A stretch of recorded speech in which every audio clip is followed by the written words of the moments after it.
Hello, and welcome to another episode of Todd Talk. And Todd Talks People Listen. Wow, wow.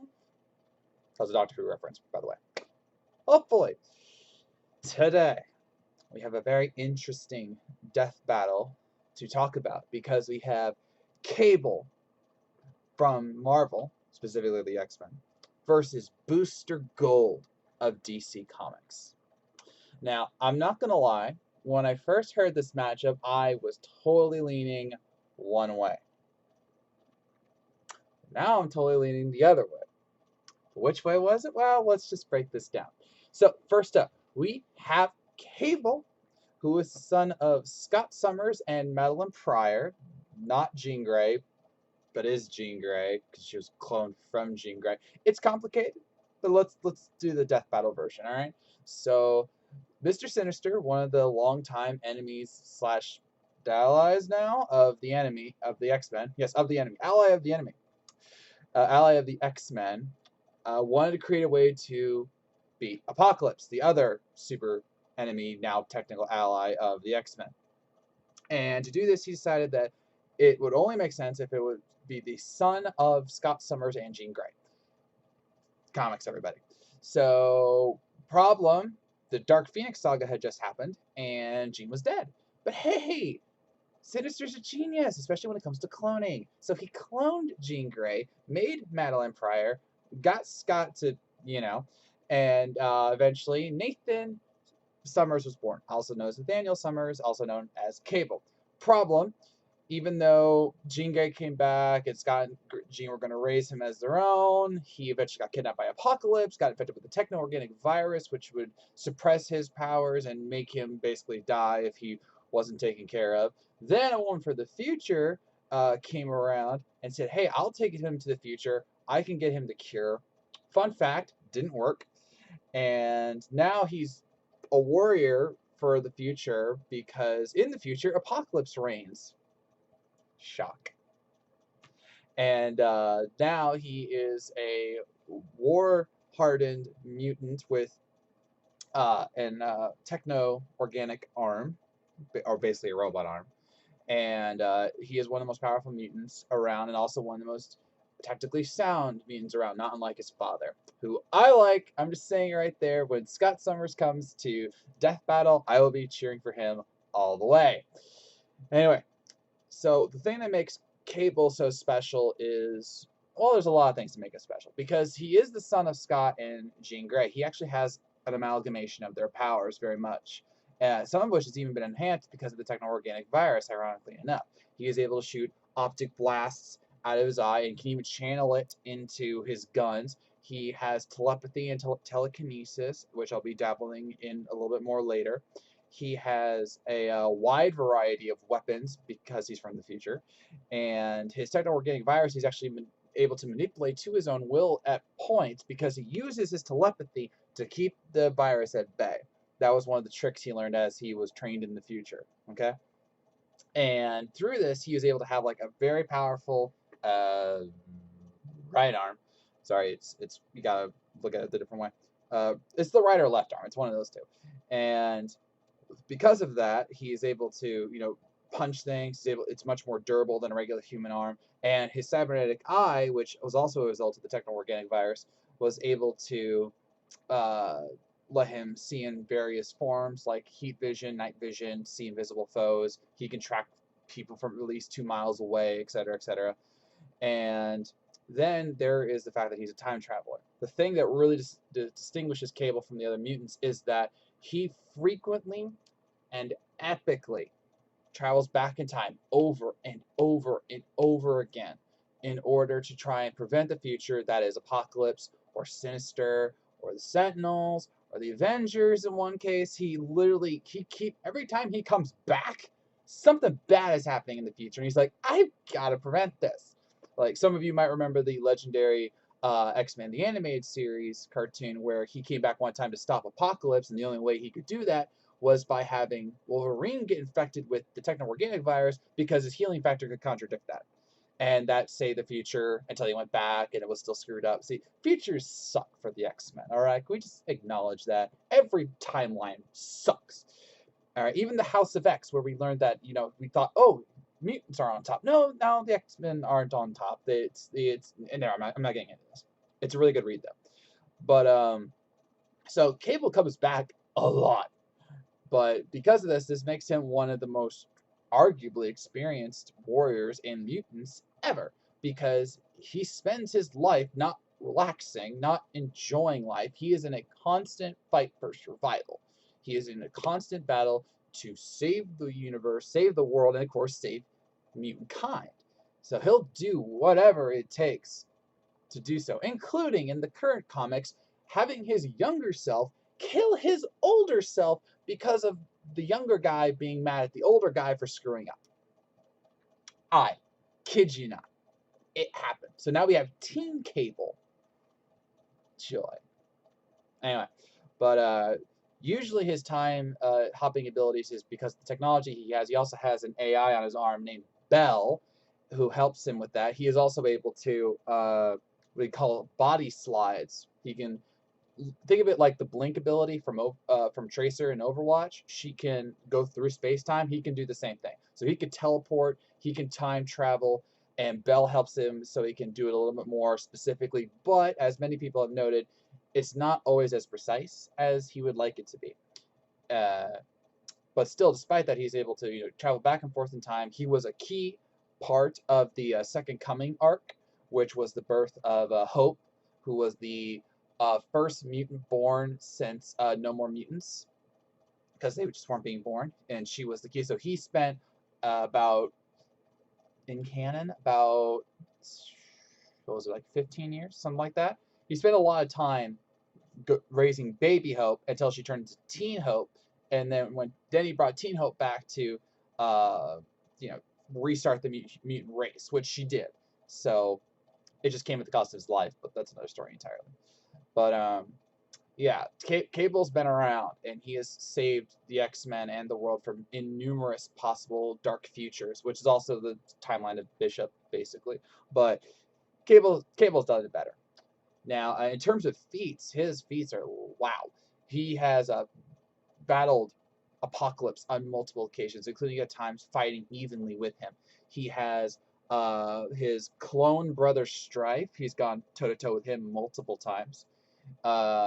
Let's see. Oh, in one case, Onslaught possessed the Hulk, and Cable took on the Hulk long enough so that he could free him from Onslaught's control with help of Storm.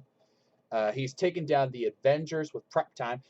Cable, in a lot of ways, is like Batman. If he has prep time, he will beat you down. Like in one case, this was before Avengers versus X-Men. He literally captured like 4 of the 5 major Avengers, including Captain America, Falcon, and more, because in the future timeline that he was about to go to, or that he was currently in, the Avengers were the biggest threat. And so he tried to take down the Avengers so that the mutants could live. Like I said, he's willing to do anything. He's not afraid to blur the lines between hero and villain. He just doesn't care. As long as the future is saved. Okay, yes, he's not a villain, but like I said, he took down the Avengers because he thought it would hurt Hope. So anyway, but despite that, he is easily one of the greatest X-Men, and technically he's one of the most powerful, because if you know of the character X-Man, Nate Gray, who is an alternate dimension version of Nathaniel Summers, he is without a doubt one of the most powerful mutants in existence. To the extent that the Age of X-Man, which was one of the arcs before the House of X reboot, he was able to not just warp reality, he literally pulled all of the X-Men, save for a select few, out of the world and throw into another world where he felt that they would be happy, but they weren't. It's complicated. But he was that powerful. So is Cable that powerful? Technically, yes. Okay. I noted earlier the techno-organic virus was inputted into Cable from Apocalypse to restrict his power. Cable uses, by certain definitions, about 20% to more of his power to keep the techno-organic virus in check. Because if it takes over his whole body, he's dead, right? So he uses his psychic abilities, which are not insignificant, to keep the techno-organic virus at bay, while also keeping his arm as cybernetic guy, because he's useful, right? But in multiple occasions, he has gotten rid of the organic virus itself, including in one case he used his own psychic abilities to pull it out. One case, Hope cured him of his organic virus, but it killed him in the process. And I think there's like one other time. The problem is that it's very hard to gauge what his full capabilities are because he's most times restricted by the techno-organic virus. Okay. However, there are feats which we can calculate. For example, his telepathy, not unlike his mother, is so powerful that it can encompass the world. In one case, he was scanning like everybody in the world, just looking for everyone out there. It took Emma Frost, who's one of the most powerful telepaths of the X-Men, to use Cerebro to block him out. So he was technically more powerful than Emma Frost. He was able to resist the mind control of Professor Xavier, who is the most powerful telepath and telekinetic, arguably. Obviously Jean Grey. He has a piece of the Phoenix Force in him, which is able to let him do matter manipulation. He can teleport people across the world and other places. Like I said, he's got time traveling abilities of multiple degrees. His various future tech has helped him in multiple situations. He's got multiple kinds of guns, energy blasters, machine guns, grenades. He's actually got a time grenade, which is really cool. And so yeah, Cable is built for war. Like he is the hardened soldier of the X-Men. Even though him and his father don't always agree on things, Scott has nothing but love for his son and knows that he is one of the reasons why the X-Men have lasted so long and will last into the future because Cable's always got his back. In fact, it was Cable that brought back Scott Summers after the terrible X-Men versus Inhumans arc, in which they killed Scott Summers. He worked a way around that through time travel and made it so that, hey, yeah, Dad, you're alive. Thank you. Cyclops is awesome. So yeah, if you're a threat to the mutant race, if you're a threat to the free world, and if you are an ally to Apocalypse or any other big bad in the universe, Cable is going to mess you up. And he'll do it with a smile on his face. Moving on to Booster Gold. Yes. Once upon a time, Booster Gold was just a regular guy whose name escapes me for some reason. I apologize. And he was just your average, ordinary guy.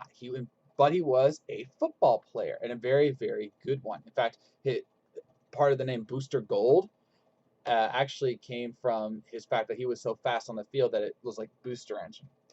Future. Anyway, so he was so good that he had his whole future lined out ahead of him. He was going to be a major star. He was going to be, big in the next league. One problem. His mother got sick, like very, very sick. And his family, more or less, was very, very poor. He wasn't going to let his mom die, so he did the only thing that he could. He used his skills to win. Except, not like a certain Pete Rose, he bet on himself and his team so that he could make the money to pay for all the treatments. Eventually, he got caught, got sent to jail, and his whole life was basically ruined, even though he did it for very altruistic reasons, which I know is ironic when we're talking about Booster Gold. Anyway.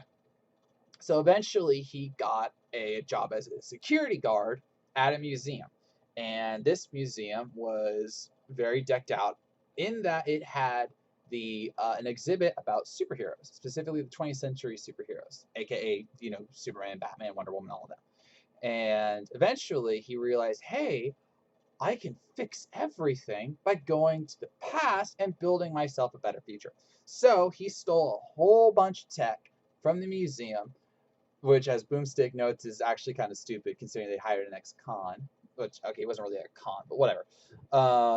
And then he took a suit, he took a ring, he took a force field belt, he took Rip Hunter, very important, Time Sphere, and he went back to Metropolis in the 20th/21st century, depending on the timeline, to make himself a hero. And indeed, he did. He used his future knowledge to stop crimes before they were going to happen, and then used his knowledge of the stock market to make Gold Boost Inc.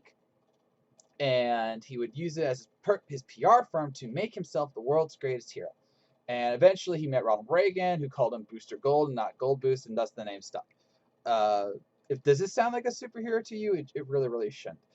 Booster Gold, 7 times out of 10, is doing things for himself. He is a very cocky, very greedy, very egotistical superhero. He lives to be the best superhero, not because he wants to be a hero, but because he wants to be famous. He's trying to redeem his past slash future so that he can be remembered fondly and not remembered as a joke. The problem is that in the process of doing this, including making money off of his brand, selling Booster Gold merch and all of that, he ticked off a lot of superheroes, including the one and only Superman, but also Wonder Woman and Batman and all of them, to where he was literally considered a joke. He was one of the worst heroes in on Earth in the DC universe ever. End of story? Not so much. You see, as time went on, Booster Gold realized that, I should do things for the better and to help people. And so over time, he started to mature. He became part of various groups, including the Justice League International, and even led the group in one incarnation in the New 52. And he tag teamed with Rip Hunter, again, very important, to save the world and the multiverse on multiple occasions, eventually becoming the greatest hero that no one ever knew because he had to lie about what he did in order to save the timeline and the multiverse, and thus everyone thought he was a jerk when in fact he actually saved everybody and no one was ever going to know about it. Okay? And Batman found out about this and he thanked Booster Gold. Yeah, Batman thanked Booster Gold. Mm-hmm. So I would get diving into his feats a little bit more later, but needless to say, by the time he was done, he really was one of the world's greatest heroes. Not talking about Rebirth Booster Gold, who is kind of schizophrenic. Thanks, Tom King. Anyway, but if we're talking about over-encompassing Booster Gold, he really is a hero, and he's got for all of his faults, he was actually really smart about what he brought with him to the past. For example, his suit is skin tight, lightweight, and able to magnify his strength and speed by incredible margins, to the extent where Skeets, who I'll be talking about soon, stated that he can lift several tons, which is very impressive. He stole a flight ring from the Legion of Superheroes, which enables him to travel at speeds that match the Flash, Martian Manhunter, and Superman. And even tagged them and beat them in certain cases in terms of speed and hitting them, not actual winning matches. He has gauntlets, which emit I hate that word, unidirectional blasts. He calls booster shots. Booster, get it? Booster shot. Which are powerful enough to blast through stone, blast through metal, and even Superman said that his blasts were enough to hurt him, and were able to match his heat vision, which is supposed to be more powerful than the sun. Also, he can absorb energy, redirect energy. He has a force field, which is actually from the 30th century, which I guess somehow made it back to the 25th century, because that's where Booster Gold was from. And who puts the force field belt in a flight? Never mind. He has that. Now, this is arguably his most powerful thing. His force field not just protects him. He can increase its size, its frequency, its abilities, and do a whole bunch of interesting stuff. Like, it was powerful enough to stop a blast from Trigon. It took hits from Doomsday twice. He was able to he was able to capture Doomsday in the bubble for a short amount of time, which any amount of time is amazing for Doomsday. He was able to use it to trap an opponent and then electrocute him. He used it to crush bacteria by just putting them in it and then getting it smaller and smaller until they eventually burnt themselves out, literally. It's very, very powerful, and it has so many abilities. It's almost kind of scary, and that's why many people consider this his best weapon. He also has a mass dispersion field, which is not as well used, but it can be very deadly.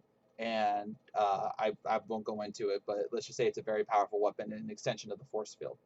One more thing: the booster gauntlets, the booster shots. He can adjust the frequency so they can go from stun to kill, like it's full on Star Trek. Like at max power, they can go full on. There's also his goggles. Yes, his goggles are even an important thing. His goggles can see in multiple wavelengths. It can detect invisible enemies, and it can even help him. I can't believe this. It can even help him prevent mind control. Mhm. So yeah, Booster has it. And then of course, there is his greatest technology, his time traveling technology. Now, originally, when he went to the past, he only had the time sphere from Rip Hunter. But eventually he incorporated time travel into his suit proper and made some improvements. For example, he not only can travel through time and basically teleport all over the world, he can bring in other versions of himself to fight alongside him against an enemy just by going to specific points in time and pulling him out. That's very important for a reason I'll get to later.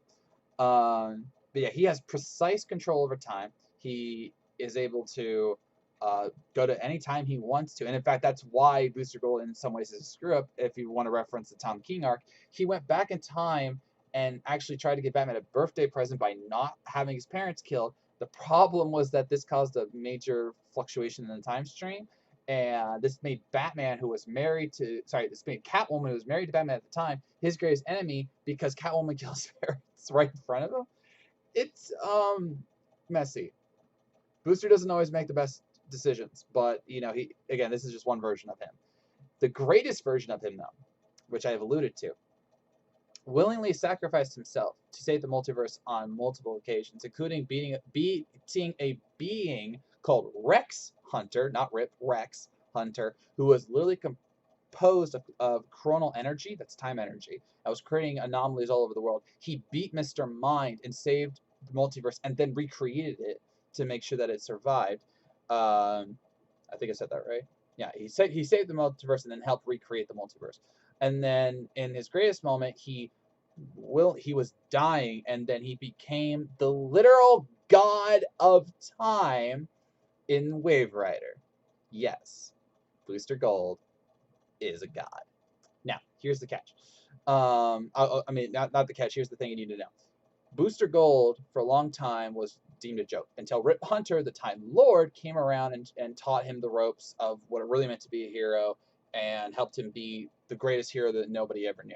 Rip Hunter, the Time Lord, one of the greatest DC heroes ever in terms of feats, is Booster Gold's son. Go with me on this. Okay.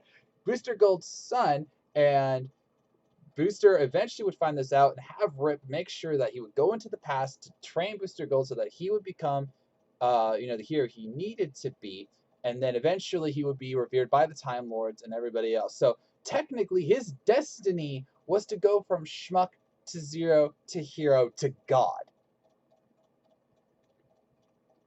Comics. Now, as Wave Rider, there have been a few versions of Wave Rider, but Booster is technically the more recent one, technically. And as as Wave Rider, thank you. As Wave Rider, he is able to channel time in all the ways that matter. He can go through time, he can pull people out of time, he can send people through time, he can stop time and be immune to time-stopping effects. And he, like Booster, because he is Booster, can pull different versions of himself to fight alongside him, which technically means he can go and summon different versions of Wave Rider to battle any foe. He can become intangible, he can become pure energy, he can resist all kinds of mind control and everything. He is a literal god. So he is the god of the time stream. Booster Gold. Yeah. Don't tell him that. That'll go right to his head. If there is a weakness to Booster, it's that he's an idiot most times. He likes his cocky nature, and he's not afraid to embrace it. Yes, he has matured, and when he's around Ted Kord, for example, his best friend, he is a very calm, rational guy most times.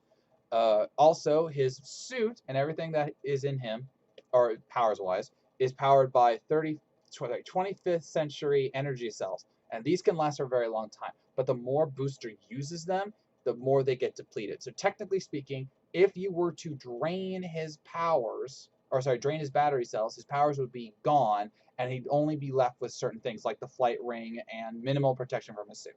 So, but to do that would take a lot, and again, with all of his time jumping abilities and everything, he could technically time jump to the 25th century, recharge the batteries, and then, or get new batteries and be back. So, yeah. All right, so who wins in a fight between Cable and Booster Gold?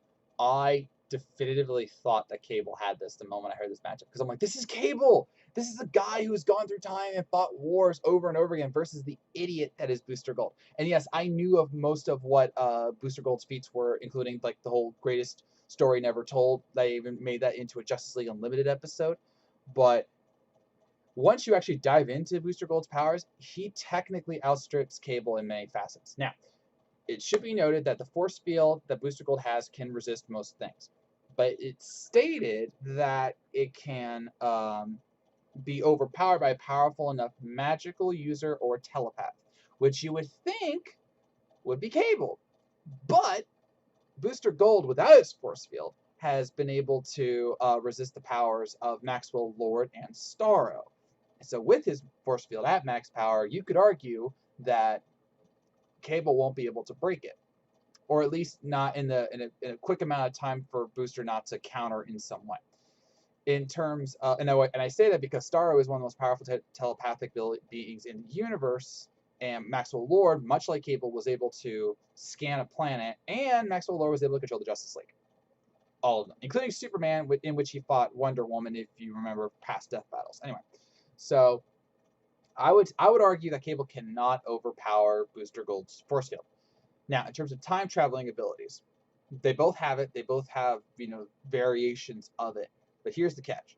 Cable is rooted in certain abilities. It's stated that he can travel through time, but he honestly at times has trouble with it. Most times his time traveling abilities are broken, not unlike in the Deadpool 2 or what was it, the Messiah Complex or something like that. Or the recent Uncanny Avengers arc a few years back where Strife was able to put a dampener on it so he couldn't time travel for a long time. So his time travel is not 100%. Versus Booster, who can time travel at will. He does it on a whim. He doesn't care. And then, as noted, he can summon past and future versions of himself to fight. Also, Booster can stop time. So can Cable. But certain versions of Booster can resist the time stop.